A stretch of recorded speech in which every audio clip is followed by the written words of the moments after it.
Dear friends and family, the time has come for part 2 of my riff-by-riff analysis of Catch 33.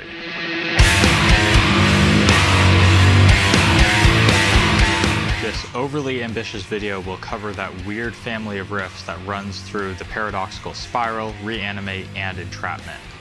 To be honest, going into this I had never tried learning this chapter of the album and I didn't really have strong feelings about this family of riffs.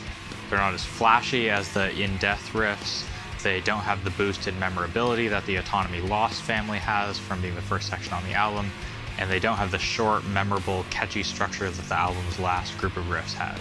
But as it turns out, Meshuggah has never recorded a bad riff, and these are indeed some subtly trippy bits of music. Let's use 2 words to describe some of what makes this trippy. First, the section starts to dig into entropy, which I mean in the sense of the opposite of order.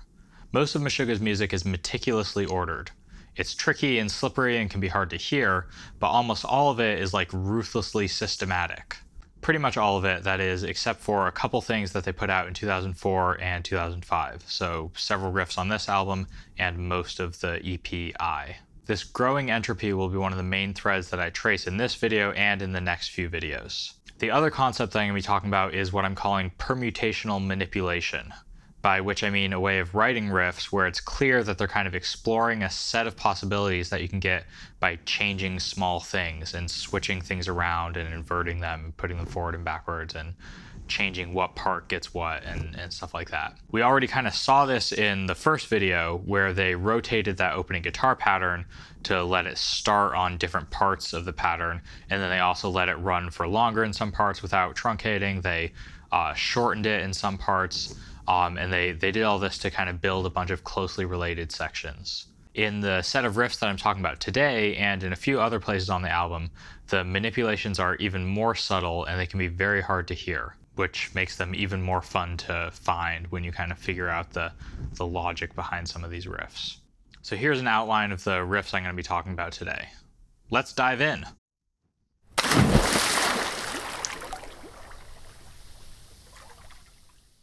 The Paradoxical Spiral starts with 16 measures of just a tremolo-picked E natural. It's kind of a palette cleanser after the previous family of riffs. If you listen closely, you can hear the waves of dynamics in this section that keep the beat.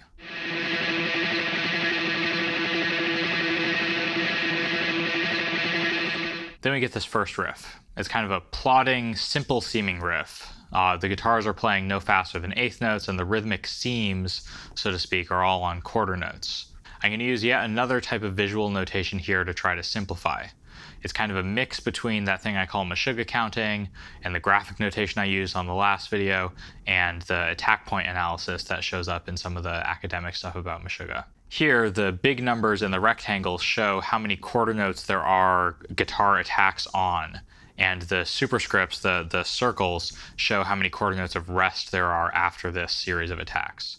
It's kind of weird to try to explain, but hopefully the magic of synchronizing this diagram with sound will make it intuitive.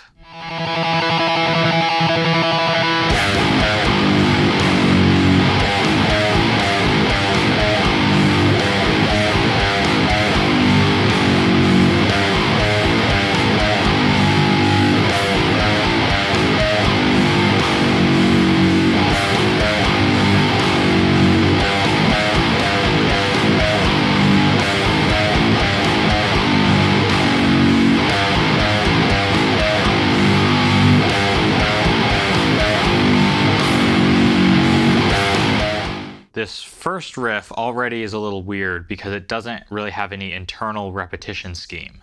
Instead, the entire hypermeter long block, so it lasts for 8 measures of 4/4, is itself repeated 4 times. But already this lack of internal repetition structure is kind of weird, and it's the first entropic, or seemingly random riff on this album. The next riff, which starts when the vocals enter, goes even longer without any repetition. It uses the same kind of framework where it's quarter notes and rests, except here there's a different string of durations and it lasts for twice as long without any pattern. So here we get 16 measures of 4/4 without any chunk that's just repeating. It's, little bits of it repeat, so that series of 6 attacks shows up a lot, but there's no like overall pattern governing how it shows up.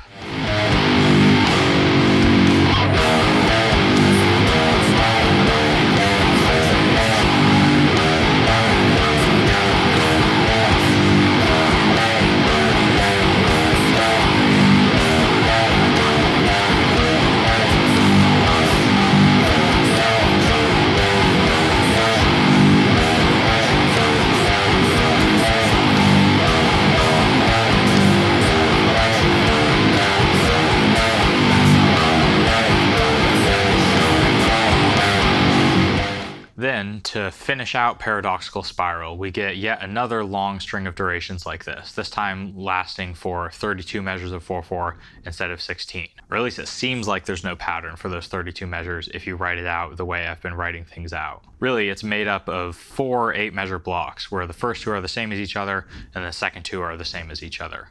The first 2 have no internal repetition, so they're kind of the same idea as the previous 2 riffs. But the last 2 repeat a short cell, so 4 attacks in 1 rest, 4 quarter notes of attacks in 1 rest, that resets at the hypermetric boundaries. So kind of a typical Meshuggah riff.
You'd be forgiven for not noticing this. I almost missed them because it's such a subtle, obscured change, and the riffs kind of all sound the same. So hearing that the pattern, these long patterns have kind of suddenly changed, and we've gone from something without a pattern to something with a pattern is kind of a weird thing to hear. This is what I mean by growing entropy. Over the course of these 3 sections, we get longer and longer stretches of apparently random strings of numbers. They all still fit in these hypermeasures, so it's 8 measures of 4/4 that are random, then 16, then 32-ish. But there are no shorter repeating chunks that phase against the beat within these hypermeasures until that last half of the 3rd riff of Paradoxical Spiral. Re-Animate is short and doesn't reuse anything we've heard so far exactly, but it's more straightforward. There's a new, shorter 4-measure guitar attack string under the vocals, which has something cool that you probably roll your eyes at, but I can assure you is no coincidence, and it's a nice example of that permutational manipulation thing I mentioned. Using the same notation I've been using, check out how I've notated this short little repeating pattern. Notice that it contains 2 types of pairs, 2s paired with 1s and 4s paired with 1s. And notice also how we get both versions of these. First we get 2 beats of guitar attack with 1 beat of rest, and then as the last term in this sequence we get 1 beat of guitar attack with 2 beats of rest. Same thing happens with the middle ones. We get 1 beat of guitar attack with 4 beats of rest, and then 4 beats of guitar attack with 1 beat of rest. These types of manipulations of patterns and like kind of systematically presenting the different possibilities are all over this album. For now, just keep this one in mind, and I'll get to a more involved example in a minute.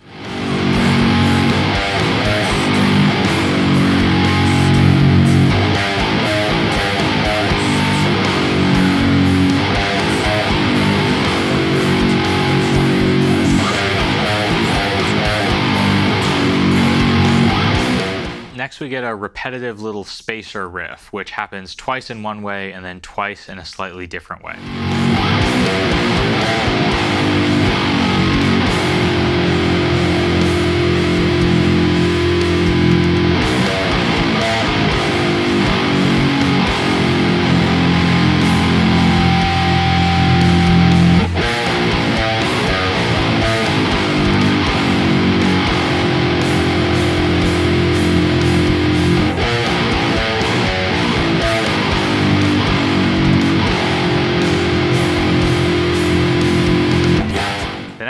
get is this riff under the vocals in Entrapment, which is actually the same as the first half of that long stretch from the third riff of Paradoxical Spiral. It's cool to get this pattern back again, and it's a little weird because it's the only attack string that's reused in these 3 tracks. Maybe it's kind of a window into how Meshuggah put this album together. Famously, I had programmed drums, and it's easy to copy and paste the drum pattern from before, but chopped in half to fit the length of this verse.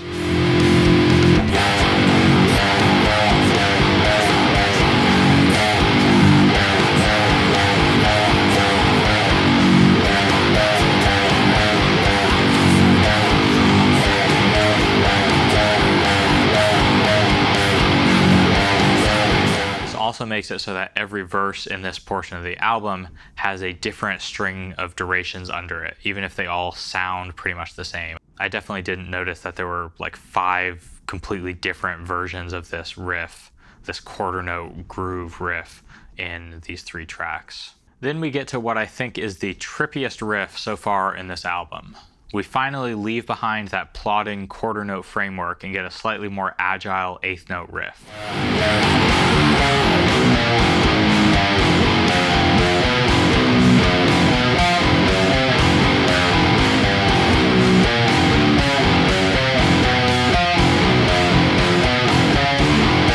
This riff is also more typical of Meshuggah's trademark rhythmic style, because there's a repeating rhythmic pattern that lasts for 26 eighth notes that gets phased against a backbeat and then cut off after 16 measures of 4/4. But there are a couple things that make this repeating pattern really hard to hear. First, this is a great example of a riff that seems to start in the middle. People who are used to Western music tend to hear longer rhythmic durations as the ends of groups. I've transcribed this section according to this principle, where each measure of the guitar pattern is all eighth notes and then ends with a quarter note.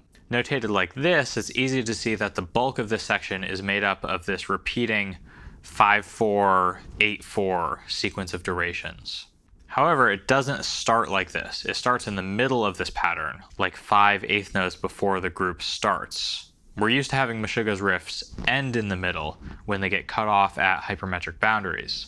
These ones, where they also seem to start in the middle, are less common and make the rhythmic repetition harder to hear.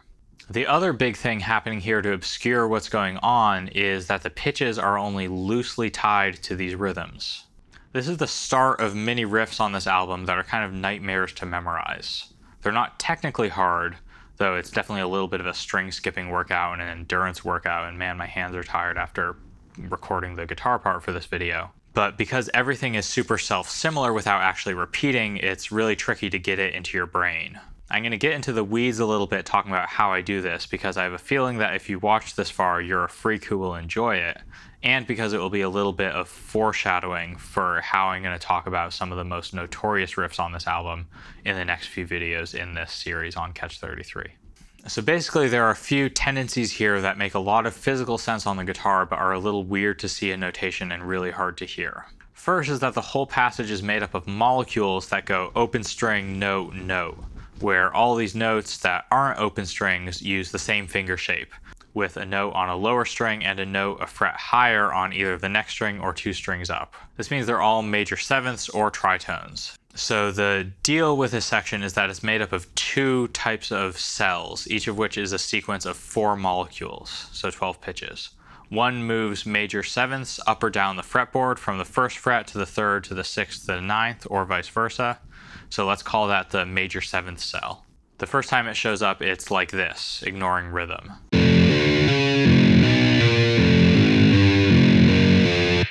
And another moves tritones up and down the strings. Let's call this the tritone cell. Why not? The first time it shows up, it's like this, again ignoring rhythm.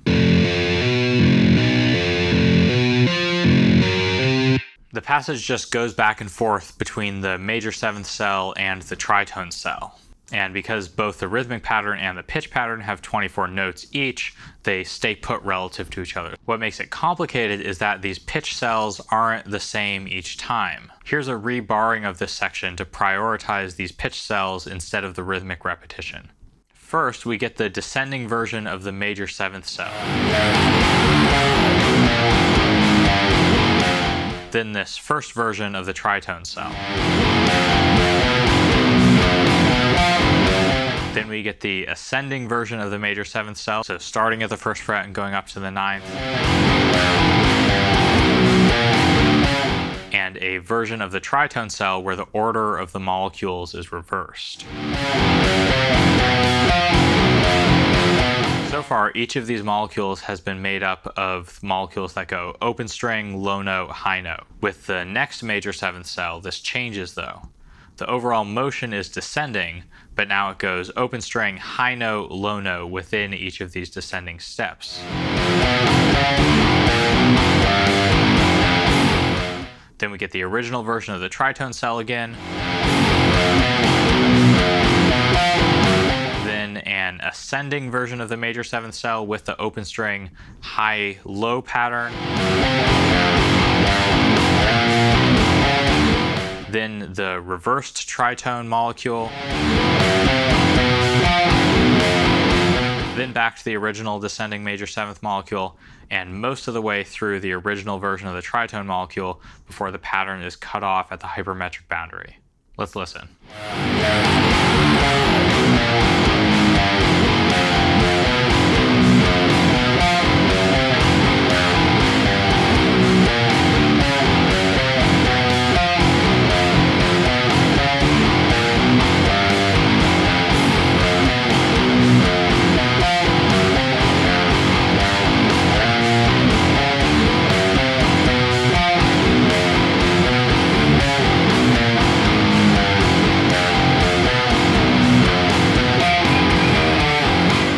Pretty much impossible to figure out what's going on just by listening. Even looking at a transcription, depending on how the measures are laid out, doesn't really make these patterns clear. But there are two bigger takeaways. One is that permutational manipulation thing, the idea of doing a bunch of very specific transformations to a few relatively simple kinds of things and building a section out of them. You get the idea that by taking all these forward and backward and shuffled versions of the pitch cells, they're like working towards systematically exhausting the possibilities. The other takeaway is that they don't actually exhaust these possibilities, given the set of variables that they were manipulating.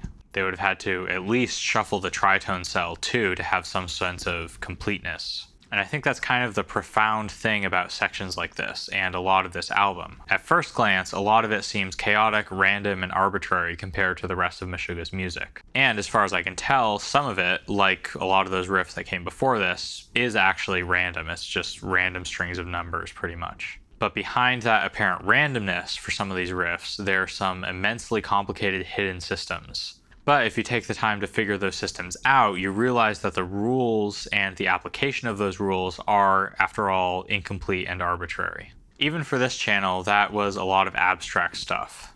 So it's kind of refreshing that next we just get a fat guitar solo riff. In my old age, I've grown to love guitar solos like this. It's dissonant, there aren't that many notes, it's kind of more like a layer, but it's just so gnarly and perfect. The riff pattern under it is, as mentioned, fat. And it's only the second typical Meshuggah riff in this whole portion of the album. It seems to start in the middle and it lasts for 45 eighth notes, which makes it a little long. But other than that, it does that typical thing of being an asymmetrical guitar pattern, phasing against a 4/4 backbeat, and getting truncated at the hypermetric boundary after 32 measures.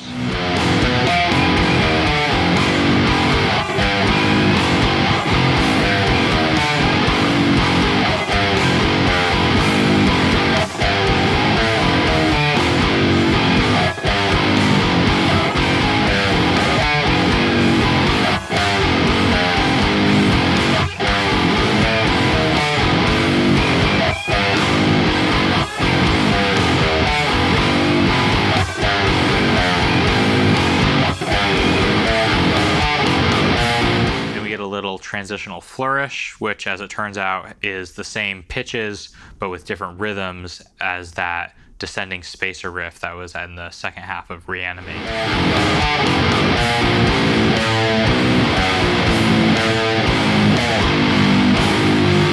And then everything kind of gets flattened into these very short repeated gestures, which takes us into Mind's Mirrors.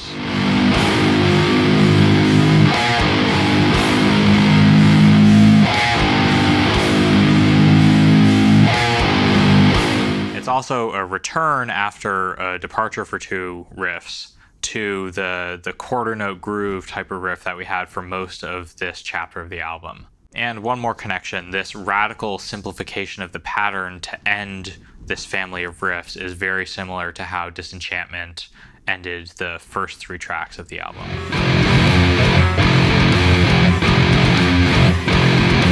This video is probably already like 4.5 hours long, so what the heck, what's another 6.5 minutes? I challenged myself to do a full playthrough of this in one take, which was very difficult. It's not technically hard, but you have to be like a tightrope walker with how much focus it is. It kind of reminds me of that movie Free Solo. At least that's kind of how I felt playing it, because I knew one mess up, I'd have to go back to the beginning, and my hands were so tired and whatever. So here's that.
So, as advertised, that was that. So, here's that. To recap the two most important ideas from this part of the album. First, there's this encroaching entropy. Instead of clear repeated patterns, we start getting strings of non-repeating, apparently random durations. Second, there are some pretty complex hidden systems based on permutational manipulation behind at least two of these apparently random riffs. But the system only goes so far in explaining what's happening.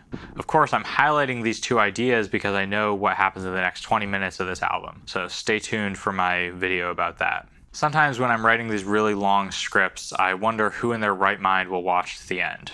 If you have, please know that you have my thanks, and also please do not let your ignorance be cast in the mold of all things absolute. See ya.